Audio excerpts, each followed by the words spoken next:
Warning: the following video contains explicit language which may be offensive to some viewers or inappropriate for children. The content within this video is intended for mature audiences only.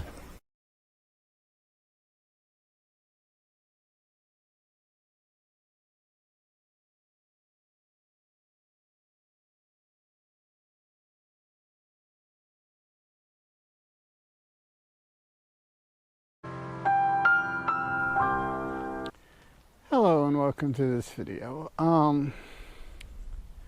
Yeah, my last video was kind of short and not well planned out or well put together, just simply because I've just been that busy. Things are beginning to calm down a little bit. I don't know if you can see it in the video or not, but the wind right now is pretty good, blowing pretty good. It's cooled off according to my weather app.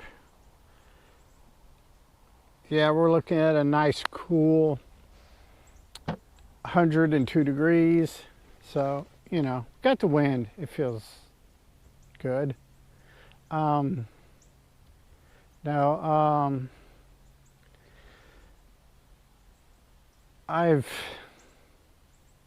once again, I'm kind of at a crossroads type thing with things that I'm a fan of. I grew up being a Gen Xer with the original 3 Star Wars movies, Star Wars, Empire Strikes Back, and Return of the Jedi. And those were the movies I grew up on. And I had a knee-jerk reaction with the prequels and the sequels. I think I talked about this in another video, but a friend of mine, person whose opinion I actually trust a lot, clued me into the whole that you have to be able to separate the time and period, your expectations,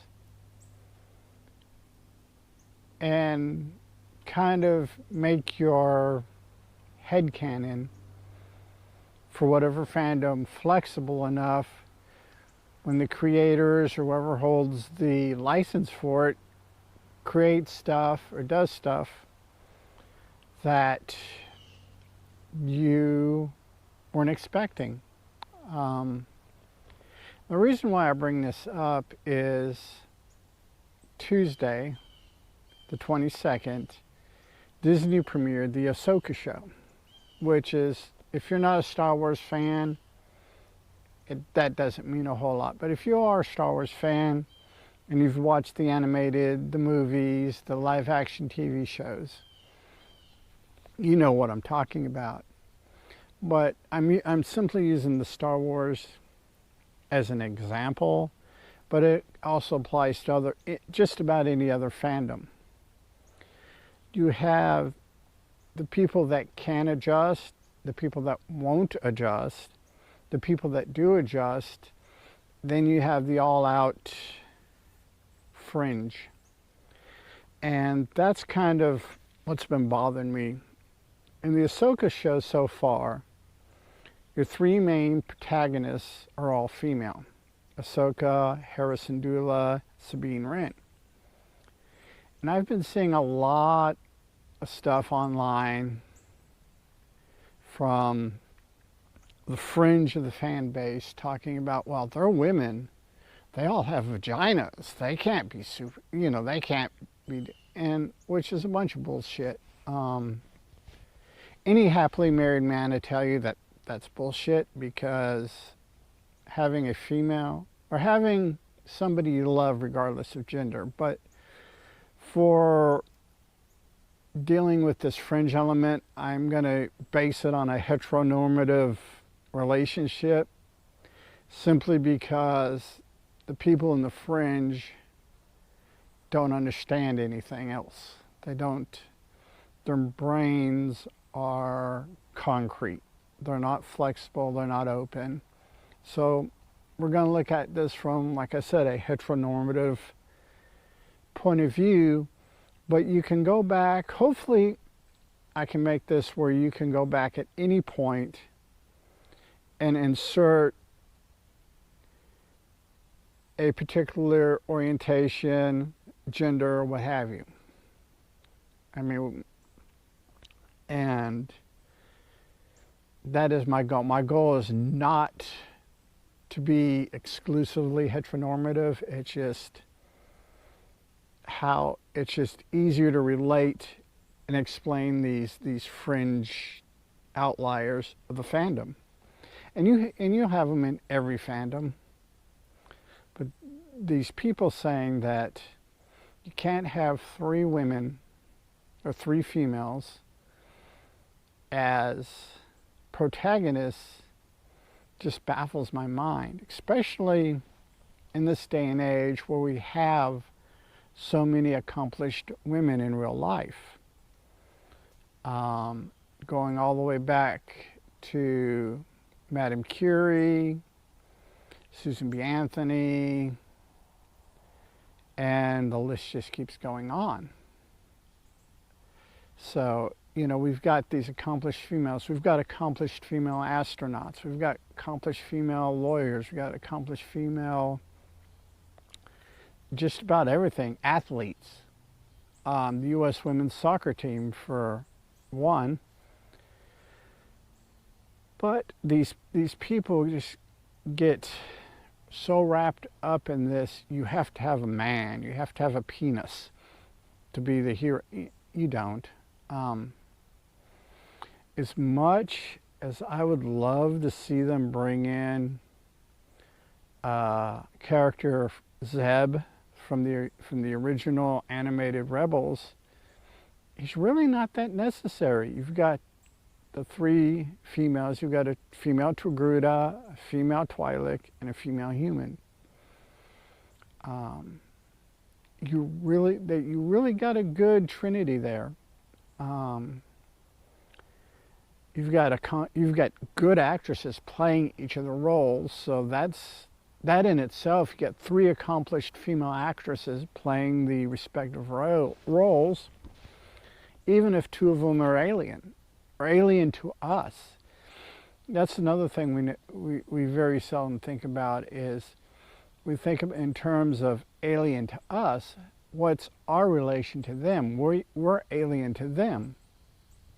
So you need to kind of sometimes take a moment and look at the flip side of a viewpoint or a fandom, or even in real life. Dealing with people that don't look like you, people that have different theologies, different gender identification, different sexuality. It's different.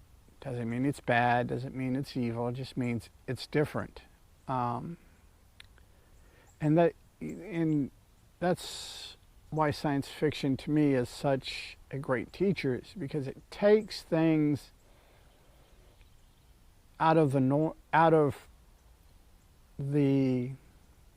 now and here, out of the current, while still maintaining current political ideas, current political taboos and stuff, and challenges them. So that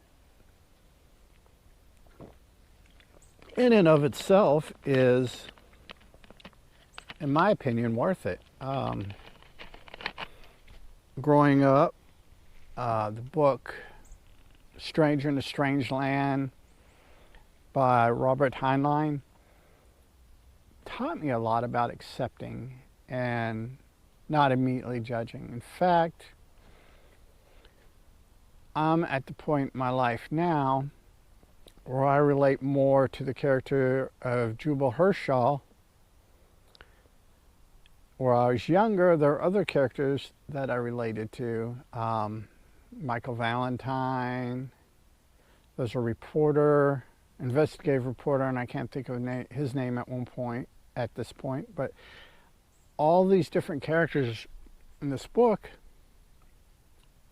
I've over my course of 30 plus years of reading this book on a regular basis, I've come to understand that acceptance is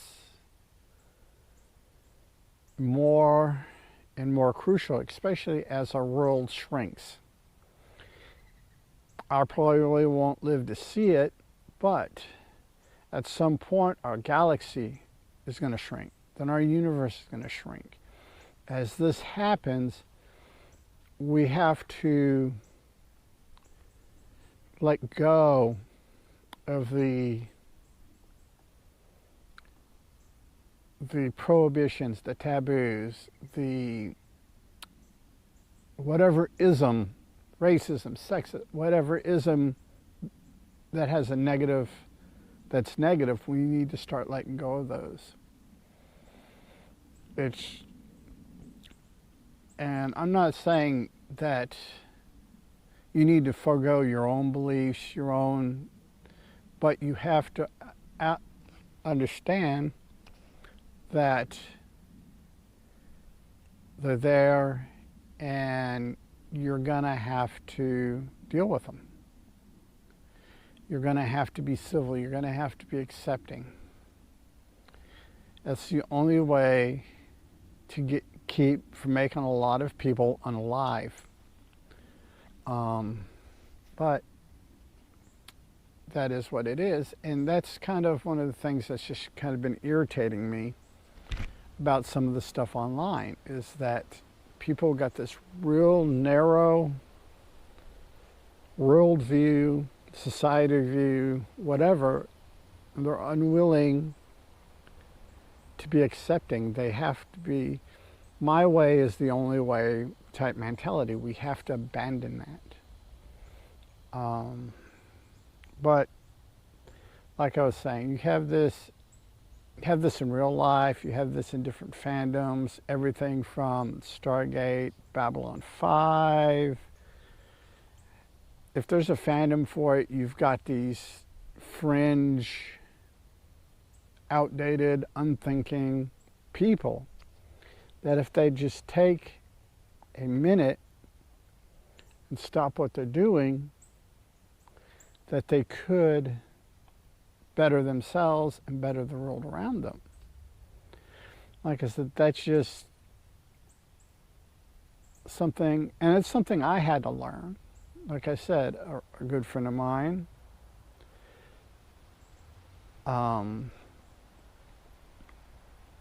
that's one of the things he, in essence, challenged me to do. So, just something to think about. I'm going to go ahead and call this video here. And until next time, peace. Hey, it's 10 p.m. Do you know where your children are?